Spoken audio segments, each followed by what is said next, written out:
As always, we are kicking off this list with some of your favorite games, starting with Don John and Dredge.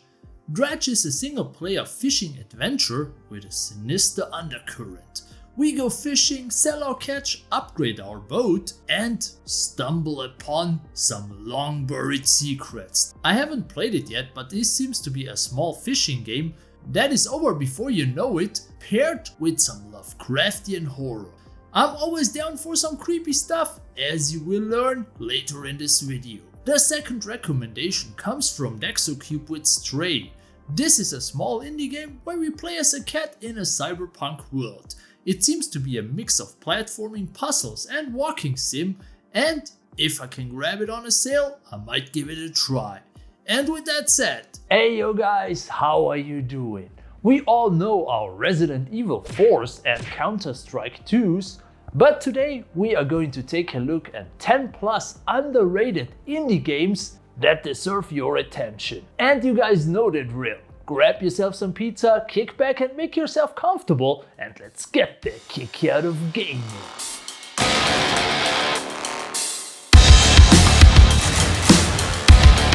Okay, let's kick off this list with an absolute banger and goofball meme game, Lizards Must Die.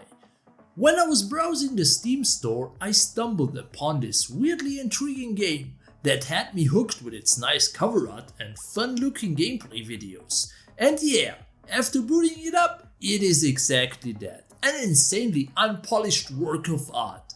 We play as one of 3 medieval Russians that have to fight off the invasion of the lizard people, and some aliens too. I mean, there is not much backstory to deal with. You choose a character and boom, you are dropped into medieval times, ready to explore the open levels and cut some green-skinned folks into tiny pieces.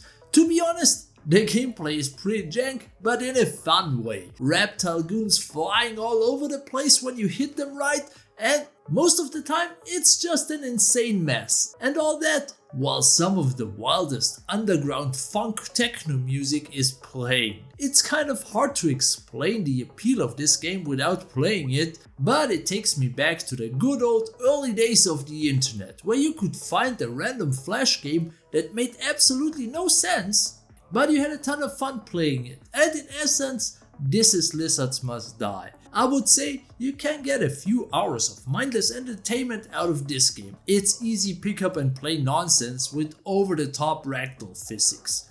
And sometimes this is enough. But if you need a game with a bit more meat, then check out Beyond Sunset. Beyond Sunset is a stylish action cyberpunk themed first person shooter hack and slash action game with RPG elements and a retro look. Wow, that was a lot. Here we play as Lucy, an amnesiac cyber samurai who is awakened from cryostasis by a mysterious female voice. We can't remember our name or our identity, but the mysterious voice asks us for a small favor. In order to regain our memory, we have to carry out violent revenge against a crime syndicate, and in return she will restore our memory and identity. Sounds like a sweet deal to me. So we are thrown into a futuristic semi-open world map filled with a few NPCs and a ton of evil syndicate members waiting to be cut to pieces. We can blast those goons with all kinds of weapons, but once we get close, it's time to use our katana extensively. We can even reflect bullets with it. Overall, the gameplay had a nice flow going from shooting to first-person hack and slash in an instance.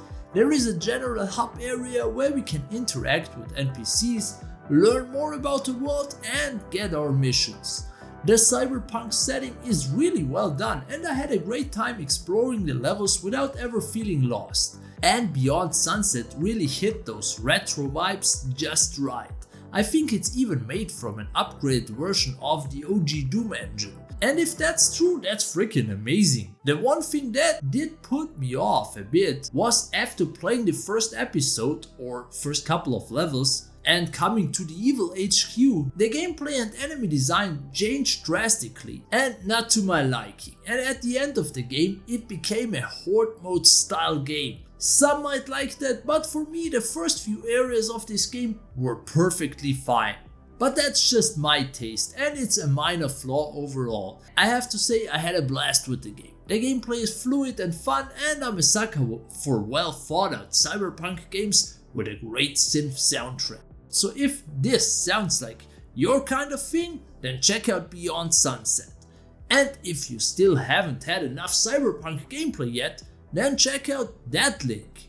Deadlink is a relentless arena-based first-person shooter with roguelike elements. I know, indie games and their weird gameplay terms. What it means is, we are a guy controlling a Terminator exoskeleton, which is dropped into an arena where we must jump, dive and shoot our way to victory. We tag goons with certain abilities that make them loot pinatas. In fact, the basic gameplay loop is encouraging us to push forward and make things explode. And that's always a blast. However, death is guaranteed here and failure is all but assured. With every run, we become stronger, faster and wiser. There are different Terminators or character classes to unlock, but I found the starting one with the shotgun and rocket launcher worked best for me. The only downside is that it has this completely unwanted and for me unnecessary roguelike thing crafted into it, where when you die, you go back to the first level, pay for a few upgrades and dive back in. This is not fundamentally a bad idea, but in this case I would have liked to at least have some checkpoints, maybe every 10th level or so. But overall, that thing is addictive and fun in short bursts. Dive in for an hour or two and have a good time. If you're just after a game where the only goal is a high score and unlocking new guns, then Deadlink more than delivers on that. And after you've done with it, just boot up the next game on this list, Scrap Riders. In this retro 2D point and click adventure with a twist, we play as Rast, a member of the Scrap Riders, a small biker gang trying to get a name for themselves in the post-apocalyptic desert wasteland. Alongside Rast is our trustworthy robot companion and comedic sidekick, 50N1. Together, they must make a special delivery across the wasteland. And I have to say, when it comes to point and click adventures, I'm really picky. But Scrap Riders is an easy choice for action fans like myself, because there are beat 'em up elements mixed into the whole thing. So we are going through these various levels, talking with NPCs and solving small puzzles, but as you might expect, sometimes we have to make arguments with our fists, and that means it's arcade action fighting time. We use punches and kicks to chain combos or use environmental objects to bring the heat. Rast can even use his gun and fire single bullets at his enemies, but this is like a last chance cause ammo is really limited in the desert wasteland. To my surprise, this mix of point and click and beat 'em up works really well. The puzzles are not too hard and the action phases are fun and dynamic. The story and characters are charming and some of the dialogues are just hilarious. While Scrap Riders doesn't do anything revolutionary, the gameplay is incredibly fun and solid with its self-aware humor. It's a compelling title that's just a little bit rough around the edges, but overall I had a blast with it. The next game on this list has less action, but a great story to compensate for it. Transient, the Extended Edition. Transient is a horror walking sim, or better said, a 3D adventure game. In the distant future, we play as Randolph Carter, a man plagued by strange dreams involving otherworldly beings. As a day job, we are fusing futuristic hacking technology with conscious altering drugs so we can stealthily insert ourselves into memories of other peoples to attain information and sell that to the highest bidder. What could possibly go wrong here? Well, now somewhere or something is hunting us down and we must get to the bottom of our strange dreams before being the next victim. From the get-go, this game kicks off and sends us straight into this wild high sci-fi story. The theme and setting are really unique, combining a Lovecraftian cosmic horror story but set in a futuristic cyberpunk world. On the other hand, we have the gameplay, which is what you would expect in a walking sim. Walking around while looking for clues and solving some puzzles and minigames. Most of them are not too hard and sometimes you can even skip them. Another thing that stands out here is the art direction. The well-designed levels are looking great for both the ancient Lovecraftian cities and the neo-lit cyberpunk hallways. The devs had a great vision when it came to the story and overall idea of its gameplay. But Transient, the extended edition, is a rather short game and I would have loved to see more of this world with some high-octane action gameplay in the mix. Either way, I still really like the game for the 3 hours runtime, and it's definitely one of the best looking walking sims I have played recently. Next up, we have another wild horror game with a pretty unique style, World of Horror. At first, this game really looks underwhelming. It has more numbers on the screen than your average text spreadsheet. Add to that graphics made in MS Paint and JRPG turn-based gameplay, and this roguelike would normally be an instant pass for me. But I felt strangely intrigued by its unique presentation, and I'm still glad I gave it a chance. Because what really sold me was the gritty horror manga aesthetic combined with the desperate atmosphere. The setup is simple. We must solve some mysteries and strange occurrences in a small Japanese town to stop the Elder Gods from returning into our world. We have to battle eldritch horrors, hideous monsters, and even our own dwindling sanity. The slightly animated images amplify the horror even more while we click through this ever-changing adventure. The haunting atmosphere where you never know what waits around the next corner, combined with the choose-your-own-adventure gameplay, makes every playthrough different and a new fright fest, filled with morbid curiosity and the fear of the unknown. As a fan of the horror genre and retro visuals done right, I was sucked into this world by this constant sense of dread and suspense, a feature I missed in a lot of modern horror games recently. At the end, I've only won once. I died multiple times, lost my mind, or had the world devoured more times than I could remember. And it was totally worth it. I would say this is not a game for everyone, but if you have the chance, give it a try. Or check out the next game on this list instead, Vengeance of Mr. Peppermint. In this old school movie style beat 'em up, we play as a hard-boiled detective seeking bloody justice. After a brief intro, we are thrown into the shoes of a dude who is basically a Kazuma Kiryu lookalike. A hard-boiled detective on a personal quest to find the serial killer who kidnapped and murdered his sister. By scrolling sideways through levels, killing the ever-living crap out of gangsters, cultists and other goons. From the style to the brutal and nearly hopeless fights we have to overcome, you immediately feel immersed in this dark world. The pixel art is neat and the animation work and some of the finishers are pretty wild. Overall, the presentation is really stylish and this dark and dreary world is more twisted than you could imagine. 3 hours later and the credits rolled for me. If I had to point out one flaw, then it would be that the levels feel utterly bare bones. There is not much enemy variety and it's surprisingly simplistic. You get a couple of basic combos, a block and a dodge, and that's basically it. And we keep mashing buttons over and over again until our fingers bleed. I guess it comes down to personal preferences, but for me, I had a blast with it. And if you are looking for a cool 2D beat 'em up with pretty raw violence, nice visuals and a short runtime from a small developer, then this is the game for you. And talking about small content creators, make sure to support your favorite YouTuber with a kick on the like button. Before we continue with the next game on this list, Forgive Me Father 2. Forgive Me Father 2 is a sequel to one of the best horror-based retro shooters, where we explore a world of demons, monsters and eldritch beings. With an improved and more powerful set of weapons, new enemies and interesting setting and level design, plus tons of fast-paced action and plenty of secret areas to explore. From the trenches of World War II, we are thrown in the depths of an asylum and strange manors, uncovering eldritch horrors. The cel-shaded graphics and dreary colors really helped convey the mood, with the enemy design and weapons feeling right out of a comic book. The soundtrack reflects this as well, with radio chatter, ambient gunshots and monsters moaning and groaning as we progress. The only downside of this game over the first part is the story cutscenes and voice acting are strangely missing in part 2, which was a huge letdown cause they added a lot of atmosphere to the first game.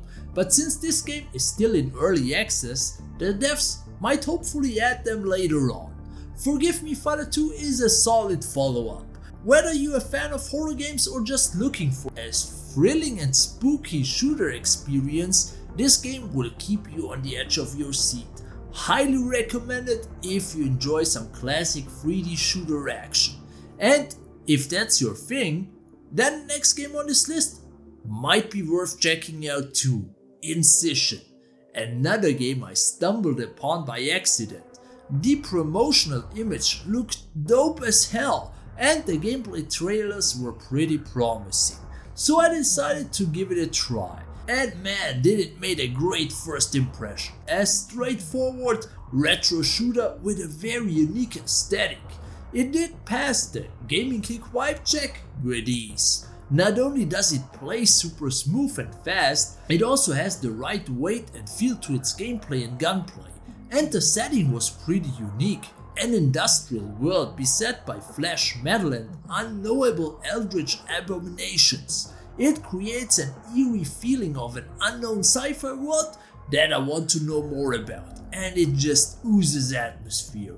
We get dropped into this world without much context, and it's time to blast a ton of creepy goons in all kinds of gory ways. There is a good variety of weapons, the difficulty is great and the level design wasn't too confusing. And a short side note, at the end of each level there is this weird creature that you have to hit with your chainsaw stick, and then the screen glitches into the level results, which is just a neat little touch that I liked a lot. I'm really excited to see more of this since this game is still in early access, but I feel like you will hear me talk about this game in some of my future videos. And with that said, now it's time for the final place on this list. El Paso everywhere. Every once in a while, you will start playing a game that is so freaking good you can't put it down. So you have to put down the Creatures of the Night. This game hooked me and didn't let go until I hit the credits. But let's start at the beginning. El Paso Everywhere is a supernatural, neo-noir third-person shooter. We play as James Savage, a narcotics-addicted vampire hunter who is tracking down his ex-girlfriend, a vampire queen hellbent on ending the world. The story unfolds in pretty dope cinematics as we make our way through a reality-shifting motel, floor by bloody floor, and the gameplay alone was enough to sell me on this. The arcadey gunplay where you have to shoot vampires and werewolves while diving head first in slow-mo into this eerie supernatural world. On top of that, the soundtrack is phenomenal. The music, the voice acting as well as the presentation are just slapping so freaking hard. It's an amazing retro love letter to the action classics. Games like this is why I love indies, a perfect combination of passion, earnestness and fun. What starts off feeling like a cool but simple homage to similar games quickly turns into something really unique and gripping. Overall, the pacing of this game was perfect. The way the gameplay, level design and especially the narrative develops over time really kept me engaged. There is more than you think here, but not as much that it's overwhelming. But I highly recommend you just check it out yourself. And that's it, my dudes. These are 10 of my favorite indie hidden gems. Let me know in the comments down below which smaller games did you recently play, and would you recommend them? Let me know in the comments down below. And as always, if you enjoyed this video, kick the like button, sharing is caring, and subscribe. But most importantly, have a great day and get the kick out of gaming. Hey, you here against your will? Did Mistress bring you here to shame me? Oh, I'm very clearly in the wrong place.